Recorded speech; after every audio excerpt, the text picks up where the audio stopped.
एक बहुत बड़ा चोर था। जब वह बूढ़ा हुआ तो उसके बेटे ने कहा, अब मुझे भी अपनी कला सिखा दे, क्योंकि अब क्या भरोसा। वह चोर इतना बड़ा चोर था कि कभी पकड़ा ही नहीं गया, और सभी जानते थे कि वह चोर है। उसकी खबर सम्राट तक को थी। सम्राट ने उसे एक बार बुलाकर सम्मानित भी किया था कि तू अद्भुत आदमी है। दुनिया जानती है, हम भी जानते हैं कि तू चोर है। तूने कभी इसे छिपाया भी नहीं, लेकिन तू कभी पकड़ाया भी नहीं। तेरी कला अद्भुत है। तो बूढ़े बाप यानी मशहूर चोर ने अपने बेटे से कहा कि यह कला तू जानना चाहता है तो सिखा दूंगा। कल रात तुम मेरे साथ चल। वह कल अपने लड़के को लेकर गया। उसने सेंध लगाई। लड़का खड़ा देखता रहा। वह इस तरह सेंध लगा रहा था, इतनी तन्मयता से कि कोई चित्रकार जैसे चित्र बनाता हो, कोई मूर्तिकार जैसे मूर्ति बनाता हो, और कोई भक्त मंदिर में पूजा करता हो। ऐसी तन्मयता, ऐसी लीन, इससे कम से काम भी नहीं चलेगा। वह मास्टर थीफ था। वह कोई साधारण चोर नहीं था, सैकड़ों चोरों का गुरु था। लड़का खड़ा खड़ा कांप रहा था। रात ठंडी नहीं थी, लेकिन कभी छूट रही थी। उसकी रीढ़ में बार बार घबराहट पैदा हो रही थी। वह चारों तरफ चौंक चौंक कर देख रहा था, लेकिन बाप अपने काम में लीन था। उसने एक बार भी आंख उठाकर यहाँ वहाँ नहीं देखा। चोरी की सेंध तैयार हो गई। बाप बेटे को लेकर अंदर गया। बेटे के तो हाथ पैर कांप रहे थे। जिंदगी में ऐसी घबराहट उसने कभी देखी नहीं थी। चोरी की सेंध तैयार हो गई। बाप बेटे को लेकर अंदर गया। बेटे के तो हाथ पैर कांप रहे थे। जिंदगी में ऐसी घबराहट उसने कभी नहीं जानी। और बाप ऐसे चल रहा था जैसे अपना खुद का घर हो। वह बेटे को अंदर ले गया। उसने दरवाजे के ताले तोड़े। फिर एक बहुत बड़ी अलमारी में, वस्त्रों की अलमारी में उसने ताला खोला और बेटे को कहा, तू अंदर जा। बेटा अलमारी में अंदर गया। बहुमूल्य वस्त्र हैं, हीरे जवाहरात हैं। जैसे ही वह अंदर गया, बाप ने ताला लगाकर चाबी अपने खीसे में डाली। लड़का अंदर, चाबी खीसे में डाली। बाप बाहर आ गया। दीवार के पास जाकर जोर से शोरगुल मचाया, चोर चोर, और सेंध से निकलकर अपने घर चला गया।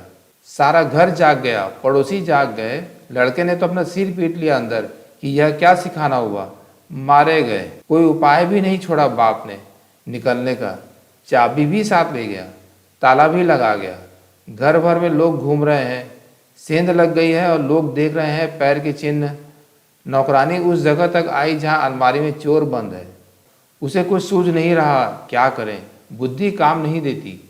बुद्धि तो वही काम देती है अगर जाना माना किया हुआ हो। बुद्धि तो हमेशा बासी है, ताजे से बुद्धि का कोई संबंध नहीं। यह घटना ऐसी है, इतनी नई है कि न तो कभी की, न कभी सुनी, न कभी पढ़ी, न कभी किसी चोर ने पहले की है कि शास्त्र में उल्लेख हो। कुछ सूझ नहीं रहा। बुद्धि बिल्कुल बेकाम हो गई। जहाँ बुद्धि बेकाम हो जाती है, वहाँ भीतर की अंतस चेतना जागती है। अचानक जैसे किसी ऊर्जा ने उसे पकड़ लिया और उसने इस तरह आवाज़ की जैसे चूहा कपड़े कुतरता हो। यह उसने कभी किया भी नहीं था जिंदगी में। वह खुद भी हैरान हुआ अपने पर। नौकरानी चाबी लेकर आई। उसने दरवाज़ा खोला और दिया लेकर उसके भीतर झांका कि चूहा है शायद। जैसे उसने दिया लेकर झांका, उसने दिए को फूंक मारकर बुझाया, धक्का देकर भागा। सेंध से निकला। 10-20 आदमी उसके पीछे लग गए। बड़ा शोरगुल मच गया।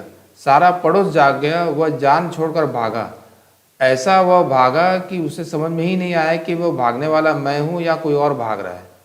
एक कुएं के पास पहुंचा। एक चट्टान को उठाकर उसने कुएं में पटका। उसे यह भी पता नहीं कि यह मैं कर रहा हूँ, जैसे कोई और करवा रहा है। चट्टान कुएं में गिरी। सारी भीड़ कुएं के पास इकट्ठी हो गई। समझा कि चोर कुएं में कूद गया, पर चोर झाड़ के पीछे खड़ा होकर सुस्ता रहा था। फिर घर गया, दरवाजे पर दस्तक दी। उसने कहा, आज तो इस बाप को ठीक करना ही पड़ेगा। यह कोई सिखाना हुआ। अंदर गया। बाप कंबल ओढ़े आराम से सो रहा था। उसने कंबल खींचा और कहा कि क्या कर रहे हो। वह तो घुर्राटे ले रहा था। उसने जगाया। उसने कहा कि यह क्या है, मुझे मार डालना चाहते हो। बाप ने कहा, तू आ गया, बाकी कहानी सुबह सुन लेंगे। मगर तू सीख गया, अब सिखाने की कोई ज़रूरत नहीं। बेटे ने कहा, कुछ तो कहो, कुछ तो पूछो मेरा हाल, क्योंकि मैं सो न पाऊंगा। तो बेटे ने सब हाल बताया कि ऐसा ऐसा हुआ। बाप ने कहा, बस तुझे कला आ गई, तुझे आ गई कला, यह सिखाई नहीं जा सकती। लेकिन तू आखिर मेरा ही बेटा है, मेरा खून तेरे शरीर में दौड़ता है, बस हो गया, तुझे राज मिल गया।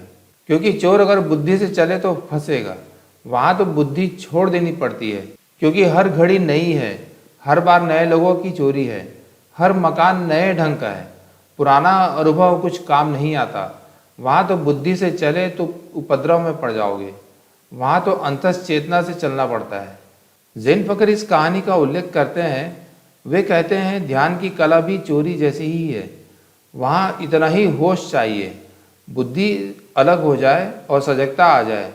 जहाँ भय होगा वहाँ सजगता हो सकती है, जहाँ खतरा होता है वहाँ तुम जाग जाते हो, और जहाँ खतरा होता है वहाँ विचार अपने आप बंद हो जाते हैं।